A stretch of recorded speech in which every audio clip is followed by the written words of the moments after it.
RFI. RFI.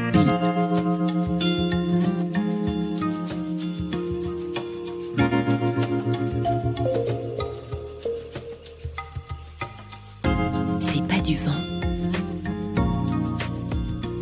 Le magazine de l'environnement sur RFI. Anne-Cécile Bras. Bonjour, la 29e conférence des Nations Unies sur le climat se poursuit à Bakou, en Azerbaïdjan, jusqu'à la fin de la semaine. Comme chaque année, les attentes sont immenses, car les conséquences du réchauffement climatique se font de plus en plus sentir. Par exemple, cette année, près de 7 millions de personnes ont été touchées par des inondations en Afrique occidentale et centrale. Ces catastrophes qui ravagent les habitations et les récoltes n'ont jamais été aussi nombreuses sur le continent. Mais malheureusement, les négociations piétinent, comme nous venons de l'entendre dans le journal à l'instant. Et nous ferons le point avec notre envoyé spécial à Bakou, Jeanne Richard. Mais que peut-on réellement attendre de ce processus des COP? Et au-delà de ces négociations internationales, comment pouvons-nous nous organiser pour affronter le changement climatique? Nous en parlons tout de suite avec nos invités. C'est pas du vent, le magazine de l'environnement sur RFI. Bonjour Laurence Toubiana. Bonjour. Vous êtes la directrice de la Fondation européenne pour le climat. Vous êtes surnommée l'architecte de l'accord de Paris. Je ne sais pas si vous aimez ce surnom d'ailleurs. Il me colle à la peau, ça va très bien. Et puis l'accord de Paris, c'est quand même un grand moment qui nous oriente encore, donc ça va encore très bien. Oui, parce qu'en 2015, vous étiez ambassadrice de la France chargée des négociations sur le climat, auxquelles vous participez d'ailleurs depuis longtemps. Et en face de vous, Iliane Moundi, bonjour. Bonjour Anne-Cécile Bras. Vous êtes ingénieur et consultant indépendant sur la question de l'adaptation au changement climatique et de la résilience des organisations. C'est en gros, vous accompagnez les villes, les entreprises à se préparer justement au changement climatique et à atténuer leur propre impact? Voilà, en gros, la dérive climatique, elle est irréversible et donc qu'on le veuille ou non, il va falloir qu'on propose des mesures pour s'adapter et pour mettre en commun les besoins et les communs en réalité. Et vous partagez vos stratégies dans un livre qui s'appelle « S'adapter au changement climatique » dans la très pédagogique collection Fécornote des éditions Tana. Alors avant de vous donner la parole à tous les deux, je vous propose de nous rendre donc tout de suite à Bakou pour retrouver Jeanne Richard qui couvre la COP29 pour RFI. Bonjour Jeanne. Bonjour à tous. Est-ce que vous tenez le coup? Alors là, c'est vrai que c'est la dernière ligne droite. C'est sûr que je vais pas beaucoup dormir dans les prochains jours. Ça fait partie du jeu. C'est comme ça tous les ans et c'est aussi un peu ce qui fait le piment des COP, l'urgence d'arriver à un compromis qui monte en même temps que la date butoir approche. Alors le sujet central de cette 29e COP, ce sont les financements qui doivent être mis sur la table pour aider les pays les plus pauvres et les plus vulnérables au changement climatique à faire des choix de développement non polluant et puis à s'adapter aussi évidemment aux conséquences du changement climatique. Alors il y a un texte d'une dizaine de pages qui a été publié ce matin. Que contient-il et comment a-t-il été accueilli ? Alors c'est simple, personne n'est satisfait. En gros, le texte propose deux options. Celle des pays en développement, 1300 milliards de dollars par an jusqu'en 2035, des dons et non pas des prêts qu'il faudra rembourser au prix fort et qui risquent d'alourdir leurs dettes, et de l'argent public car le secteur privé, c'est un fait, boude les pays pauvres qui sont considérés à risque. L'Afrique, par exemple, ne reçoit actuellement que 3% du financement climatique mondial. De l'autre côté, dans le texte, on a l'option privilégiée des pays du Nord qui fait la part belle à des initiatives controversées, les crédits carbone par exemple, et qui privilégie aussi les financements privés. Les pays donateurs, l'Union européenne en particulier, qui est le premier contributeur de finances climat au monde, insistent pour que d'autres pays mettent la main au portefeuille. La Chine et d'autres émergents, évidemment, ces pays refusent. Bref, deux options tellement éloignées l'une de l'autre que personne n'est content. Surtout, on est la veille de la fin de la COP et toujours aucun montant n'a encore été proposé par les pays riches. Et ça frustre beaucoup de monde ici. Alors, vu de Paris et à la lecture de la presse internationale, les négociations durant cette COP semblent particulièrement difficiles et pas que sur la finance. Alors c'est vrai que tout est difficile à cette COP. On vient de parler de la finance, le gros morceau des négociations, mais on voit aussi que des tensions et des reculs sur tous les sujets. D'abord, sur l'accord historique arraché lors de la dernière COP à Dubaï et la sortie progressive des énergies fossiles, qui sont les grandes responsables du changement climatique. Eh bien, les pays pétroliers, Arabie Saoudite en tête, veulent revenir sur cet accord et effacer toute mention des hydrocarbures dans le texte. Ce serait un recul immense.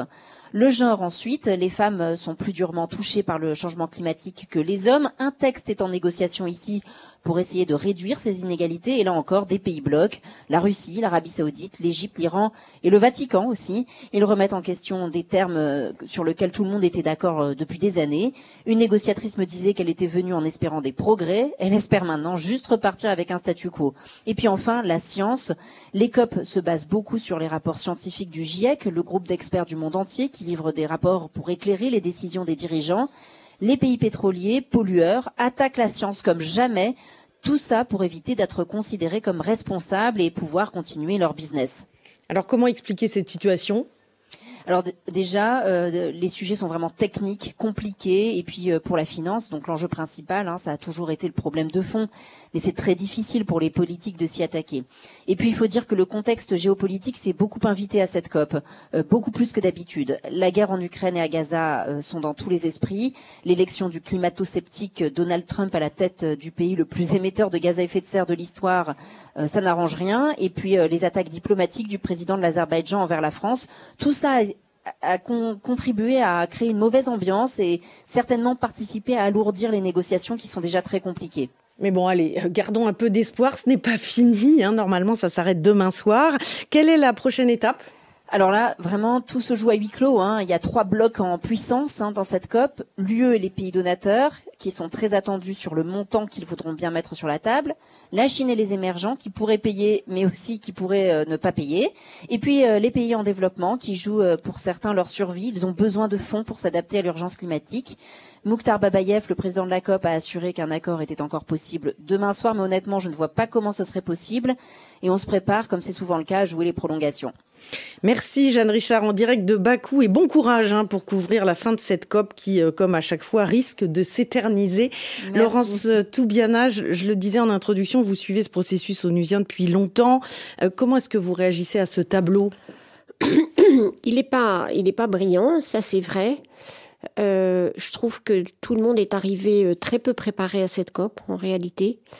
Du côté des pays développés, il n'y avait pas vraiment de stratégie sur le financement, d'où un peu l'embarras pour donner des chiffres.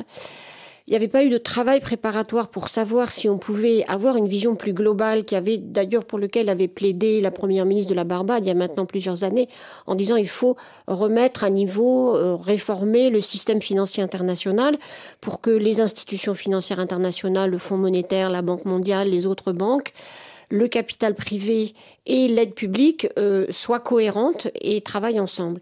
Et ça, c'est un raisonnement qui est en plus du domaine de ministre des Finances que des négociateurs climat, donc c'est quand même très compliqué de négocier ça, et ça n'a pas été préparé.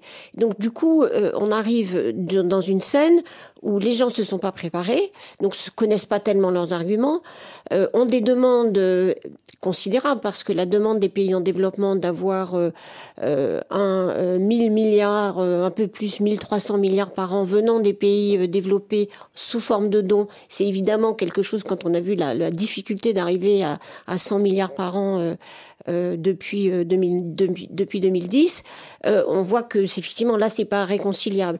Donc je crois que c'est quand même un grand manque de réflexion et de préparation. Donc ça renvoie tout en réalité à l'année prochaine au Brésil. La COP 30 au Brésil, ce qui est lourd puisque le Brésil doit pas se contenter donc se contentera pas de finaliser les discussions financières s'il faut le faire, mais aussi de mesurer et d'établir la nouvelle vague de plan climat qui va nous rapprocher de l'objectif des accords de Paris dont nous sommes encore loin. Iliane Moundib, comment vous réagissez-vous à ce tableau ? Alors, je vais avoir du mal à dresser un tableau plus positif que ce qui a été brillamment décrit avant. Moi, je trouve que les COP ressemblent de plus en plus à des mauvais vaudevilles. En réalité, on a l'impression que c'est le séminaire annuel des lobbyistes fossiles. Cette année, on en a 1770 sur 550 000 participants. Ah non, quand même pas. 550 000, ça ferait beaucoup. 55 000 participants. Oui. Donc c'est déjà beaucoup. Donc on a 1770 lobbyistes fossiles sur 55 000 participants. C'est plus que la somme des délégations des 10 pays les plus vulnérables au dérèglement climatique. Et si on prend les 195 délégations, c'est plus que c'est le 4e en termes de nombre. Aussi, on a l'impression que les politiques se retirent quand même en particulier de ces accords. de ces rencontres. On n'aura pas le président chinois, pas le président indien, pas le président américain et pas le président français, alors que ces 4 pays font plus de 50% des émissions mondiales. Et à la place, on invite des célébrités, c'est devenu un peu un défilé. On a le Ballon d'Or Ronaldinho, par exemple, qui est venu en jet privé à cette rencontre, en produisant à peu près 33 ans d'émissions d'un Brésilien moyen entre ses allers-retours. Il a pris bien sûr son petit billet auprès de Bakou. Il y a 126 jets privés qui ont servi aussi à différentes participants à venir à cette rencontre. Et moi, j'ai quand même aussi un peu de malaise quand je vois que cette COP se déroule en Azerbaïdjan, qui est un pays qui s'est quand même rendu coupable d'une invasion en dehors du cadre international sur l'Arménie avec le contrôle du Haut-Karabakh. On imaginerait mal une COP en Russie actuellement, par exemple. Donc on comprend bien que oui, vous noircissez encore plus le tableau que ce que Jeanne a fait à l'instant, mais c'est vrai que c'est toujours très critiqué ces COP. Laurence Toubiana, je le disais, parce que je pense que l'urgence monte. Et il y a un décalage finalement entre cette urgence que les gens ressentent dans leur chair et ces discussions qui semblent un peu hors sol, qui n'avancent pas. C'est-à-dire qu'à la fois, il faut rappeler que c'est quand même le seul moment où on compare ce qu'on fait et où tout le monde vient, mais avec tout à fait le constat qu'il y a une prise d'otage. Ces COP sont prises en otage aujourd'hui par les milieux pétroliers parce que je crois qu'ils ont commencé à partir de Glasgow, en gros, donc en 2021, à prendre peur sur la réalité des politiques climatiques. Le fait que l'Agence internationale de l'énergie commençait à dire la demande de pétrole va baisser dans les 10 ans. Et donc là, ils sont à l'offensive comme jamais. J'ai jamais vu autant de représentants de pays pétroliers depuis Sharm el-Sheikh. Mais en même temps, c'est vrai qu'il y a eu, vous le disiez, la négociation, enfin la COP qui a eu lieu à Sharm el-Sheikh en Égypte, donc pays fossile. L'année dernière, c'était aux Émirats arabes unis. Cette année, c'est en Azerbaïdjan. Bon, l'année prochaine, c'est au Brésil. Enfin, à chaque fois, ce sont des pays pétroliers. Donc il y a des gens qui s'interrogent aussi, qui se disent pourquoi ce sont ces pays-là. Alors il y a des raisons géopolitiques à cela, mais c'est vrai que ça n'aide pas non plus le processus. Non, mais bon, d'abord, quand même, il y a du fossile partout. Hein. Il y a des énergies fossiles, pas seulement dans ces pays-là, il y en a partout. Beaucoup de charbon en Chine, beaucoup de charbon en Inde. Donc ça, les énergies fossiles, elles sont partout. C'est l'organisation, c'est l'aspect de lobby qui est plus frappant. Mais en même temps, il ne faut pas regarder les COP, que les COP. Les COP, c'est vraiment une espèce d'entonnoir où tout le monde vient. Encore une fois, prise d'otage, donc du coup, difficulté même à se mettre d'accord sur des choses quand même assez essentielles. Et puis, il y a des hauts et des bas, parce que, bon, je suis tout ça depuis 1997, ça fait vraiment long. Et on a des moments, effectivement, où la géopolitique, l'énergie, la vision se renforcent et on fait des bons en avant. Ça a été le cas à Paris. Et puis, il y a des moments de creux. En particulier là, c'est quand même la conjonction invasion de l'Ukraine par la Russie, succès incroyable pour les énergies fossiles et donc reprise en main du discours qui allait plutôt dans le sens oui, il faut décarboner, il faut se tourner vers les énergies renouvelables. On a eu des BP, des Total qui ont dit nous c'est toutes les énergies de plus en plus vertes et puis en réalité la bonanza si on peut dire de 2022 a fait qu'on a retourné complètement l'argument pour dire le pétrole c'est la solution pour toujours et ils veulent absolument faire passer cet élément-là. Mais en même temps, ça avance, hein, l'économie des énergies renouvelables, elle avance tout le temps. Les investissements sont importants. La Chine, dans l'industrie verte en général, hein, voitures, batteries, électrolyse, etc., ça a été quasiment 900 milliards l'année dernière. Donc il y a aussi une branche de l'économie qui se développe de plus en plus et qui va s'opposer de front à l'économie fondée sur les fossiles. Et en fait, j'ai l'impression que on est dans un grand champ de bataille, presque à la Napoléon. Là, il y a des troupes un peu partout qui se battent dans différents endroits, et c'est très difficile de voir si on avance ou si on recule. Et la COP, c'est un moment en particulier de concentration des antagonismes, mais ça s'est passé au G20 à Rio, et ça va se repasser dans toute l'année. Donc on est à un moment décisif de la bascule. Alors quand je suis optimiste, je me dis on est dans le point bas de la politique du climat, mais et on va remonter, il faut qu'on remonte, et c'est déjà arrivé plein de fois, donc ça va être un peu la mobilisation l'année prochaine. Iliane Moundib, il y a quand même malgré tout, hein, Laurence le disait, des avancées ces dernières années, notamment justement dans votre domaine de prédilection qui est l'adaptation. Oui, effectivement, il y a des questions de financement de l'adaptation qui se développent un peu mieux. On est quand même encore assez loin des enveloppes budgétaires qui sont nécessaires. En 2020, il y avait 20 milliards d'euros, 2021, qui étaient dédiés à ce fonds fonds pour l'adaptation. C'est monté à 26 milliards en 2022, 26 milliards d'euros. C'est le bond le plus important depuis l'accord de Paris. Mais en fait, c'est une paille par rapport aux réels besoins d'adaptation. Ils sont quantifiés autour de 170, voire 330 milliards par an. C'est très difficile à quantifier. Donc c'est des choses, c'est des choses extrêmement difficiles à quantifier, mais on a un facteur 10 quand même entre les besoins et ce qui se passe. Et Antonio Guterres fixait au début de cette COP secrétaire général des Nations Unies, donné pour objectif d'au moins sur cette COP-là doubler le financement annuel des pays du Nord vers les pays du Sud global à 40 milliards. Et il y a une chose aussi extrêmement importante qui est réclamée par les pays du Sud global et beaucoup d'ONG, c'est que ces financements soient faits sous la forme de subventions et non pas de dettes, puisque les dettes sont une façon en fait d'enchaîner une partie de ces pays du Sud dans un modèle économique qui les empêche de se développer correctement. Alors Laurence Tobiana, vous faites partie du groupe d'experts indépendants de haut niveau sur le financement du climat qui travaille sur ce sujet depuis la COP26 de Glasgow en 2021. Vous avez publié chaque année un rapport. Et là, dans ce troisième rapport, il y a plein de chiffres, tout ça c'est extrêmement intéressant, mais surtout le gros message au-delà des millions et des billions qu'il faudrait investir, c'est que plus on attend, plus ça coûtera cher.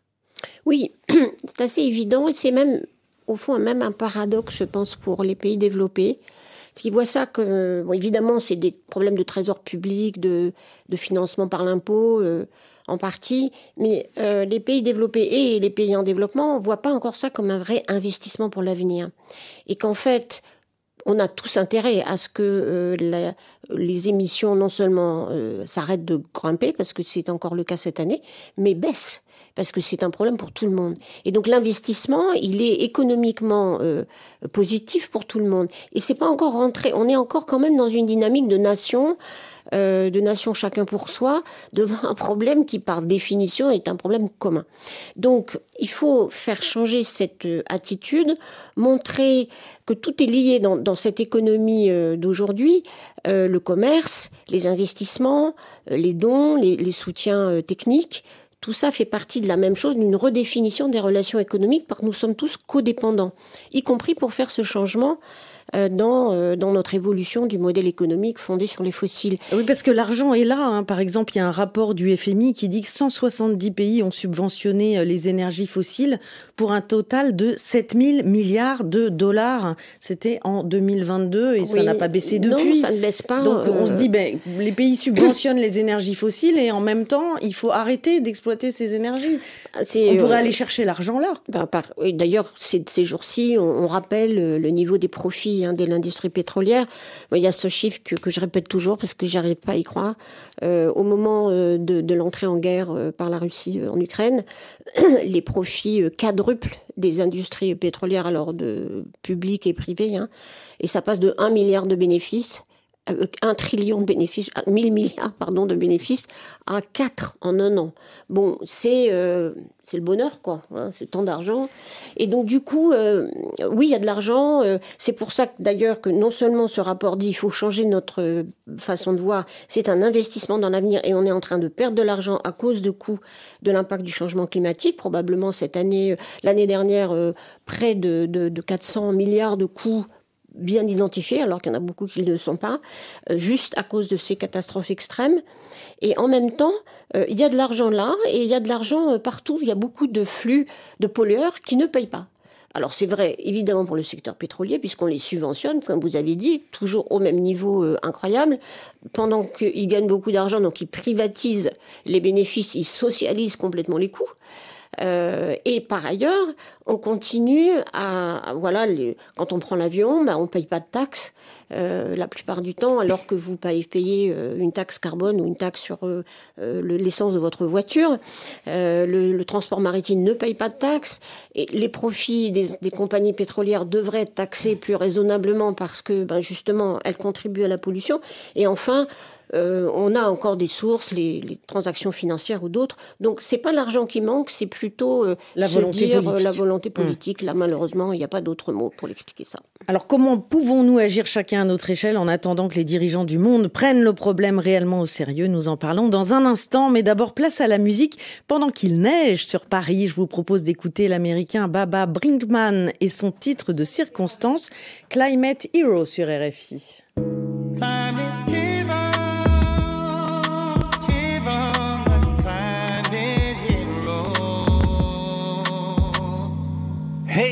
must be talking about climate change. I could see it in your face, that writhing pain, strife and strain. Sacrifice your gains for the planet and cast down your eyes in shame. Shame. Let the penance begin. The climate change, flagellation of thin skin. Sin, sin, Mother Nature's vengeance. Never talk about mitigation as win-win. When we get dedicated, we can mitigate it by making the expensive and difficult changes. Climate change is regrettably necessitating. So take your medicine and get educated. That's the narrative. It's time to bury it. Health benefits of mitigation so various, so serious. Survival of the cheeriest. Live long and prosper, those are covariants. And yes, I know emissions are tragic, but co-emission factors are really killing us faster. Sulfur dioxide, particulate matter, mercury, lead, cancer, heart conditions, asthma. Every year millions succumb to these. So fossil fuel companies are coming under siege. When emissions go down, so does lung disease. Some decisions aren't as tough as they seem. Cheers to the planet and to your health and to the glaciers, may they never melt. You can be the hero to someone else, but the one that you save might be yourself. Be yourself, just be yourself. The one that you save might be yourself. Go be the hero to someone else, and you might save yourself. Climate hero, cheer on, climate hero. You say biking is to my liking, my climate hero. Sacrificing that longer life thing, that's just icing. Fit like a Skarsgård, northern Viking. Walking, not driving, cars go faster. Cars blow massive carbon smoke backwards. Walking is better for cardiovascular cofactors, heart, strokes, and cancers. Especially if the physical activity is integrated with the nutritional scheme. Extra beans and greens and less red meat. Ancillary effect of living emission-free is we never settle for less. And see fewer premature preventable deaths. Climate change is anthropogenic, and yes, tackling it is bringing the health co-benefits. Cheers to the planet and to your health and to the glaciers, may they never melt. You can be the hero to someone else, but the one that you save might be yourself. Be yourself, just be yourself. The one that you save might be yourself. Go be the hero to someone else, and you might save yourself. Climate hero. C'était Climate Hero de l'américain Baba Brinkman sur RFI. C'est pas du vent. On a tous un grand cheminement à faire dans nos vies et on est en train d'inventer les uns et les autres le monde de demain. Le magazine de l'environnement sur RFI. Il n'y a rien de plus beau que d'aider l'humanité dans sa progression. Ça donne sens à notre vie, tout ça. À l'occasion de la 29e conférence des Nations Unies qui réunit des représentants de 194 pays jusqu'à la fin de la semaine à Bakou, en Azerbaïdjan, nous nous interrogeons avec nos invités sur les solutions que nous pouvons mettre en place pour limiter et anticiper les conséquences du réchauffement climatique. Une des solutions, c'est évidemment la formation, car nous ne sommes pas motivés pour agir si nous ne comprenons pas l'ampleur du problème. Et l'association Banlieue Climat, créée il y a moins d'un an, non, il y a 2 ans déjà, fait un travail formidable dans toute la France pour former les jeunes des quartiers populaires. Bonjour Emre Okal. Bonjour à toutes et à tous. Vous êtes en ligne avec nous depuis Strasbourg, dans l'Est de la France, où vous êtes l'un des formateurs justement de Banlieue Climat.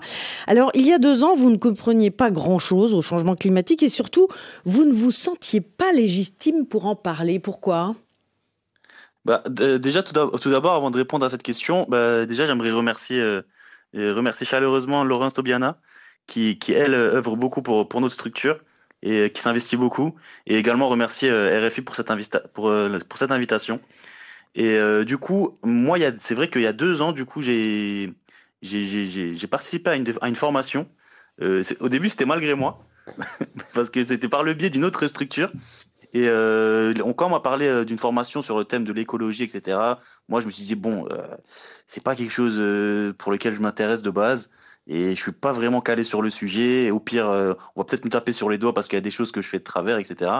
Mais après on m'a dit participe à la formation juste 1 heure et après si tu veux partir, si ça t'intéresse pas, tu peux partir.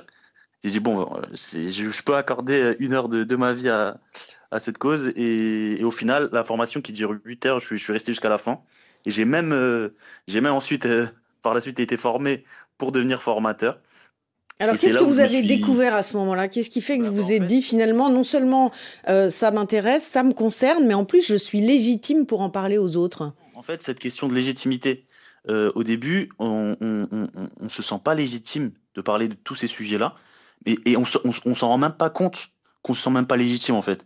Parce que c'est un sujet on a l'impression qu'il ne nous concerne pas, et c'est un sujet qu'on comprend pas.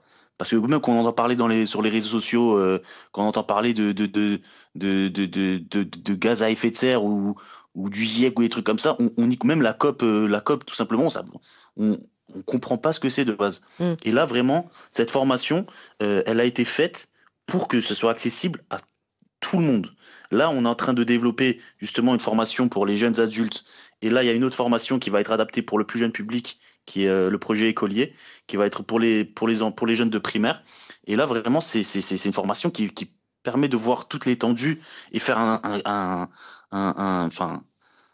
grand tour sur tous ces sujets-là. On passe par les premiers agriculteurs, combien de nombre d'agriculteurs il y avait il y a plusieurs centaines d'années, combien il y en a aujourd'hui, pourquoi ça a drastiquement baissé, les premières sécheresses, qu'est-ce que ça a provoqué, première sécheresse, qu'est-ce qui se passe, les agriculteurs n'arrivent pas à avoir de bonnes provisions, ce qui provoque le peuple n'est pas content. On fait quoi? On coupe la tête du roi. Aujourd'hui, s'il y a une sécheresse, ça va pas être la même chose. Pourquoi?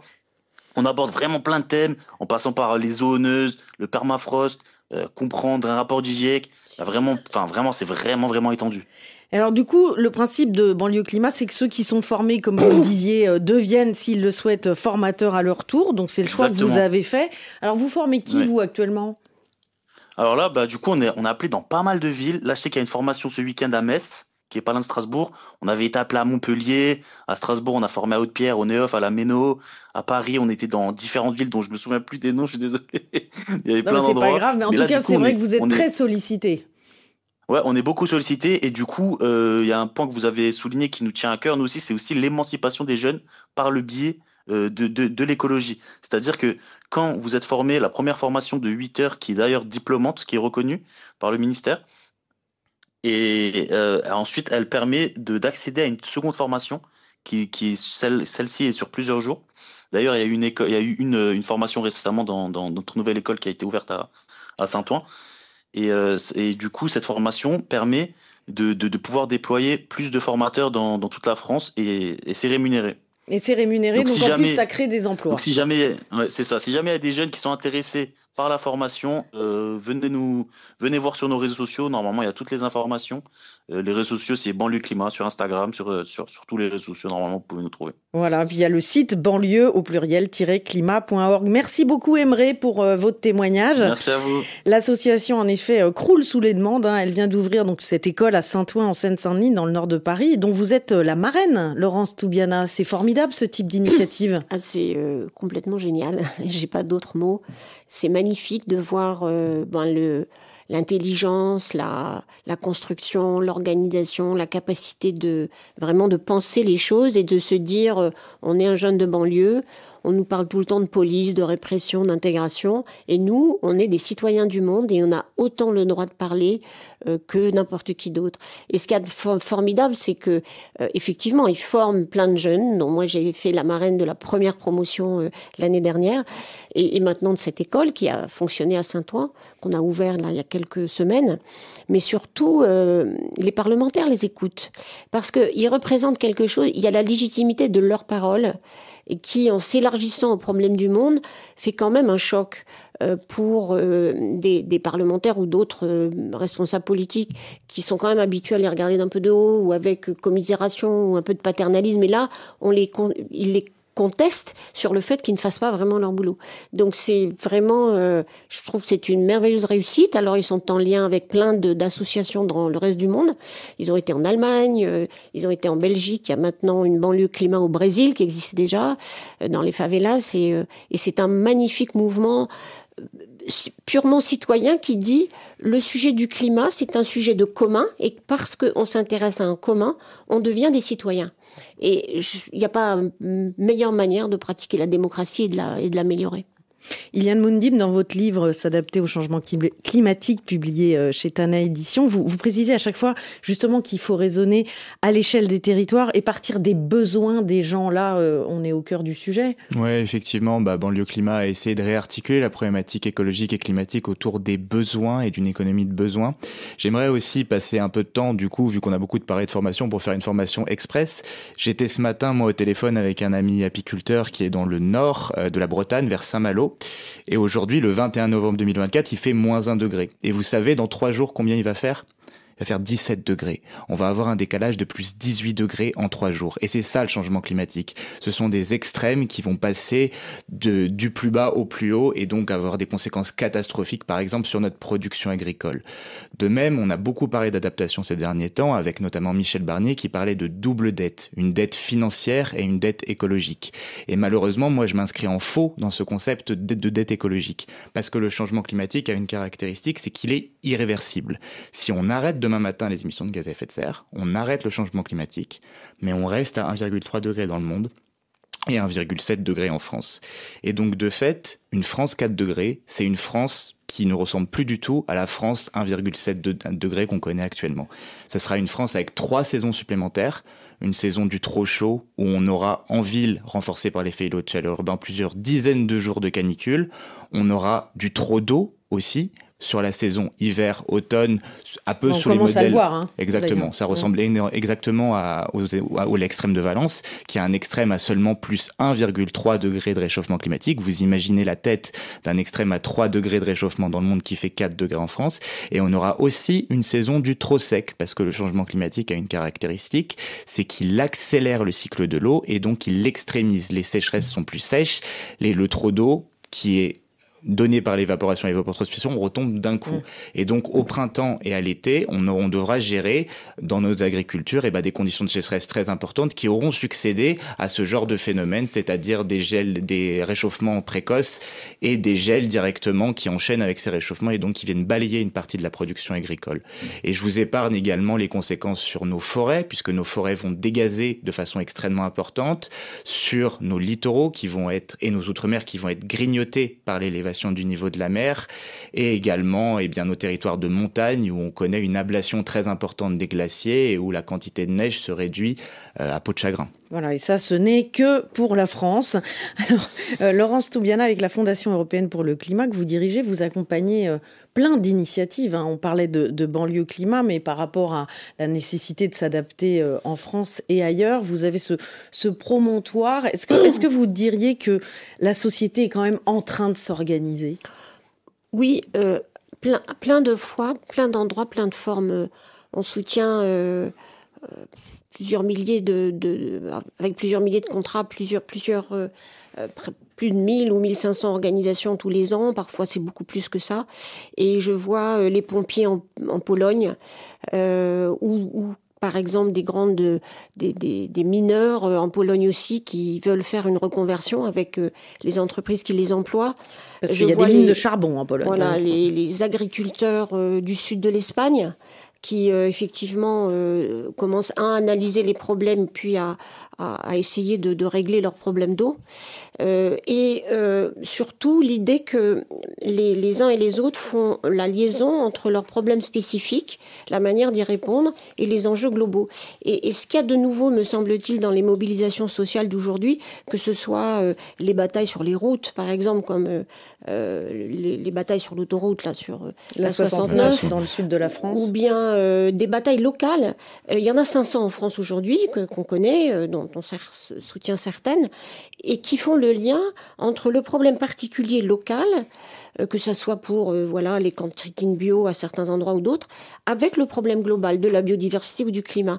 Et ça, je trouve que c'est un formidable développement qui aujourd'hui remplace d'une certaine manière la qualité de la discussion politique en France, qui est pas grande, le moins qu'on puisse dire, et cette qualité de la réflexion du lien entre l'échelon local, l'échelon national européen et l'échelon global fait des citoyens qui sont particulièrement informés et qui veulent vraiment des solutions de changement systémique.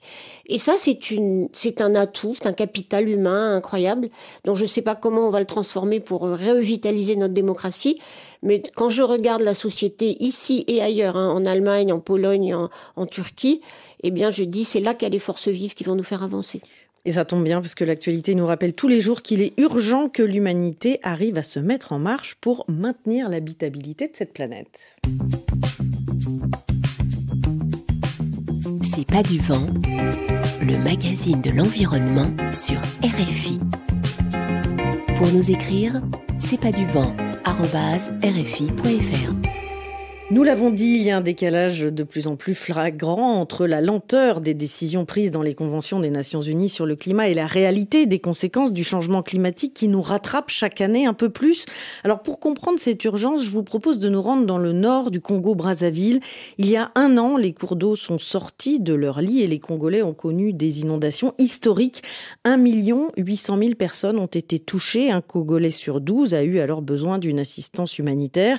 Amélie Tullet et Cyril Etienne ont accompagné une équipe de l'UNICEF dans le nord du pays, dans le département de la Likwala, situé aux confins de la République démocratique du Congo et de la Centrafrique, sur les rives de l'Ubangi. Ce département, qui est le plus éloigné de la capitale Brazzaville, a été le plus sinistré. Ce reportage a été tourné en septembre, alors que les pluies n'avaient pas encore recommencé, car c'est à cette période que cette zone est accessible. Depuis quelques semaines, les pluies ont commencé. Les habitants observent avec angoisse le niveau des eaux qui remonte rapidement. Ikpenbele, c'est un village de pêcheurs et d'agriculteurs d'environ 5000 habitants. Bongo Abdoulaye, le chef du village, nous montre sur le mur d'une maison jusqu'où l'eau est montée la dernière fois, et cela correspond au niveau de sa taille. Fin 2023, les eaux sont montées jusqu'à ce niveau. Une barque de 30 places pouvait descendre jusqu'à l'endroit où il y a le drapeau. La maison que vous voyez s'est écroulée. Tous les terrains étaient sous les eaux. On pouvait sillonner le village en pirogue. La ruelle de derrière était envahie par les eaux. On n'avait pas connu de telles inondations ici depuis 1953. C'est ce que nous racontaient nos parents. 1953, c'était avant notre naissance. On a grandi sans connaître ce genre de catastrophe. Puis en 2019, on a connu de grandes inondations. Et depuis chaque année, 2020, 2021, 2022, 2023, nous subissons les inondations.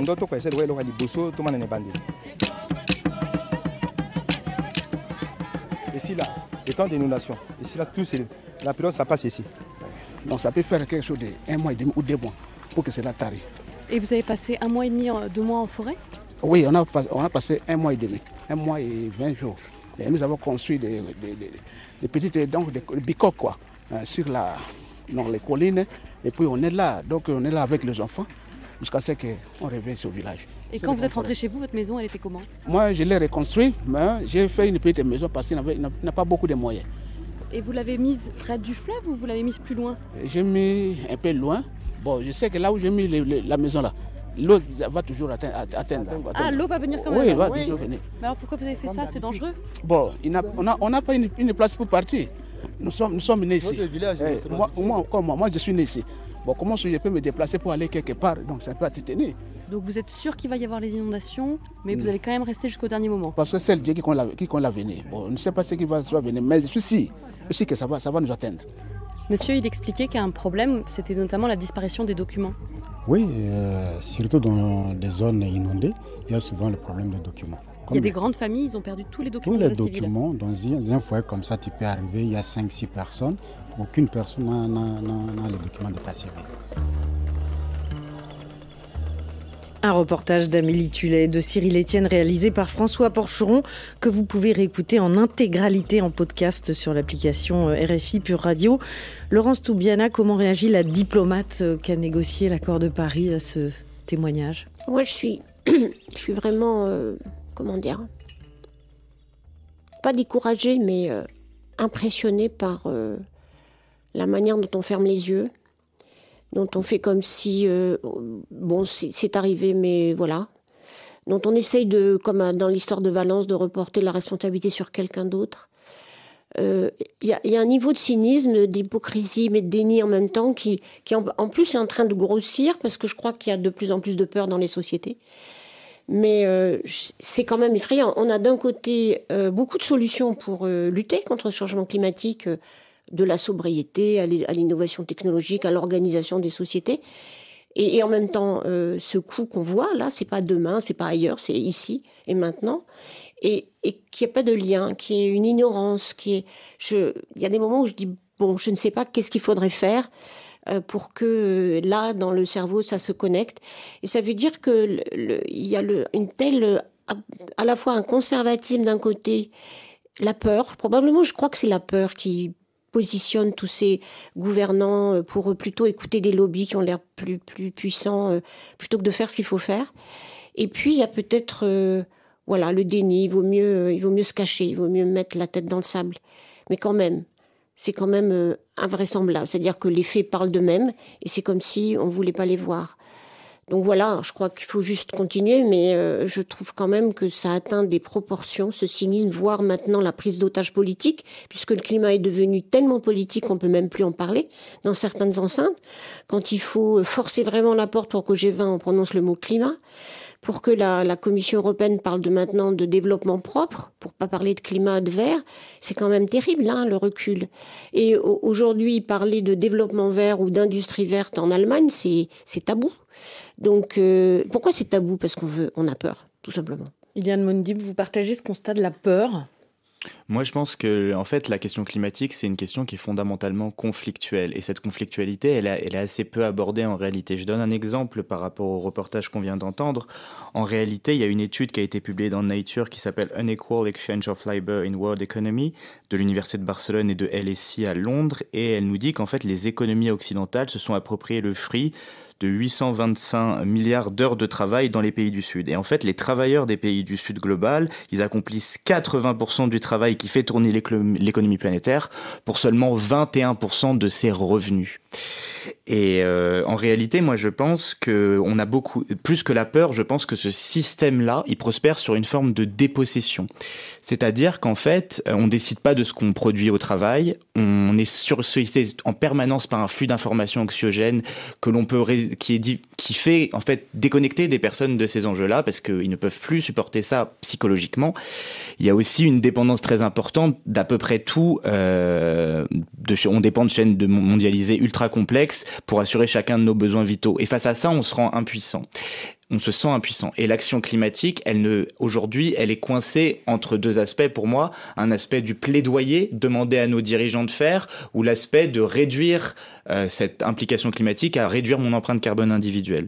Et moi, ce que j'essaye de faire dans ce petit livre, c'est qu'on essaye de se réapproprier ensemble le mot d'adaptation. Pour moi, je veux essayer de subvertir un mot qui est utilisé partout pour vendre le prolongement indéfini d'un statu quo, pour le remplir d'un nouveau contenu, celui de la réappropriation de notre avenir en tant que société libre, égalitaire et fraternelle par la mise en sécurité sociale des besoins et des communs en réalité. Alors, en fait, votre leitmotiv, le mot qui revient le plus dans votre livre, je crois, c'est l'entraide. Oui, exactement. Donc, en fait, moi, je m'inspire... Dans une société qui est de plus en plus individualiste, quand même. Exactement. Je pense qu'il faut refonder l'action collective autour de cette entraide. Je donne un petit exemple qui est tiré d'un livre que j'aime beaucoup, qui s'appelle L'entraide, l'autre loi de la jungle de Pablo Servigne et Gauthier Chapelle. Et ce que montrent Pablo Servigne et Gauthier Chapelle, c'est qu'en fait, dans des scénarios de pénurie ou de crise, les groupes humains qui s'en sortent le mieux, c'est les groupes humains qui ont institutionnalisé l'entraide au plus haut degré. C'est-à-dire qu'ils ont des institutions pour en fait que le groupe garde sa cohésion face à des scénarios de pénurie et de crise. Et que cette entraide, en fait, c'est ça qui permet l'adaptation au milieu. Et en réalité, cette entraide, une fois qu'on est dans une société d'abondance, elle se disloque progressivement puisque les groupes humains qui en fait sont les plus compétitifs vont l'emporter. Mais cette compétition recrée un extractivisme du milieu et il va donc engendrer directement une autre situation de pénurie. Ça, c'est ce qu'on appelle le cycle pénurie-abondance. Et donc, ce qui est assez efficace, c'est de comprendre nos sociétés comme un balancier entre des institutions d'entraide et des institutions de la compétition. Les institutions de la compétition, on les connaît très bien, le marché du travail, le Mercosur, les libres-échanges, etc. Mais les institutions d'entraide, on a plus de mal à les trouver. Et moi, je vous en donne une en mille, c'est la sécurité sociale, la principale institution de l'entraide. Et en fait, cette sécurité sociale, elle ne naît pas par le haut. Qui est une exception française. Qui est une exception française, elle ne naît pas par le haut. Elle naît en fait de l'inspiration post-45, donc on a un effondrement complet et on va créer une institution sur le modèle des syndicats d'électriciens et gaziers qui, en fait, va mettre hors du marché des éléments qui sont, en fait, qu'on juge d'intérêt général. On pense pas que la santé ou la vieillesse, ça doit être au marché. Et donc, l'idée, c'est de s'inspirer de ça pour faire, par exemple, une sécurité sociale de l'alimentation qui permet de mettre en sécurité sociale nos besoins vitaux tout en, grâce aux critères de conventionnement, planifiant. Ouais, alors la sécurité sociale de l'alimentation, ça doit être l'objet d'une émission en soi parce qu'il faudrait l'expliquer. Mais Laurence Toubiana, cette logique de l'entraide, est-ce que vous êtes d'accord avec ce que dit Iliane Moundib? D'abord, on le voit d'ailleurs, c'est un facteur d'optimisme. Quand on regarde devant les crises, ça s'organise spontanément. Regardez ce qui s'est passé à Valence encore, alors que les services publics tardaient à arriver, pour la responsabilité notamment de la province de Valence et de son président. Il y a eu de l'entraide. Et il y a tout le temps de l'entraide. Et en réalité, il n'y a vraiment pas de situation de crise, que ce soit les tremblements de terre terribles en Turquie il y a quelques années, où on voit que spontanément, il y a quelque chose, et d'ailleurs c'est bien documenté par la littérature, et même économique aujourd'hui, il y a beaucoup de sentiments de solidarité. Le groupe social, ça existe. Les liens sociaux sont toujours en train d'essayer d'être reconstitués. Et quand je vous parlais des luttes aujourd'hui en France ou ailleurs, ou de ces gens, de ces pompiers qui prennent en main la réflexion sur le changement climatique et la communication autour de ça, c'est vraiment ça. C'est-à-dire que dans l'humanité, il y a malheureusement vraiment l'institution de la conflictualité, on la voit en pleine lumière aujourd'hui, mais il y a aussi ce besoin de recréer du lien social, et on le recrée autour de quoi? Autour d'un commun. Et je crois que sur ces questions d'environnement aujourd'hui, c'est ce que toutes nos études nous montrent, qui sont assez détaillées, qu'on fait avec une institution qui s'appelle Ce que nous avons en commun, More in Common, c'est que le facteur qui unit aujourd'hui, c'est la protection de la nature, c'est la lutte contre la dégradation de l'environnement, et ça, c'est un facteur de lien social. Et je crois qu'il faudrait reconstruire par rapport à ça. Alors, je vous soumets la question d'un de nos auditeurs. Pour terminer, Mohamed Bordeaux-Camara, c'est plus un témoignage. Actuellement, en Guinée-Conakry, partout où nous vivons, il y a un réel changement dans la nature avec une chaleur énorme qui nous empêche de dormir pendant la nuit.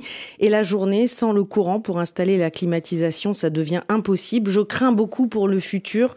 Quels seront les impacts du changement climatique dans l'avenir? Ce qu'on voit déjà, malheureusement, c'est que la seule solution, ça va être la migration vers là où c'est un peu moins sévère. Et lorsque, il y a quelques années, on disait qu'il y aura au moins 200 millions de migrants liés au changement climatique, on est probablement dans des chiffres très sous-estimés. Donc, il faut qu'on repense cette histoire de solidarité à l'échelle mondiale. Bien sûr, encore une fois, l'entraide, les liens sociaux existent au niveau local. Ce qu'on a aujourd'hui, c'est quand même des discours qui nous renvoient sur notre nation, comme si les frontières vraiment pouvaient nous séparer tout le temps. Et donc, je crois que ce futur-là, si on n'est pas maintenant en train d'investir, et c'est très difficile dans le cas que vous commettez, mais je pense que c'est la seule réponse, c'est la solidarité internationale.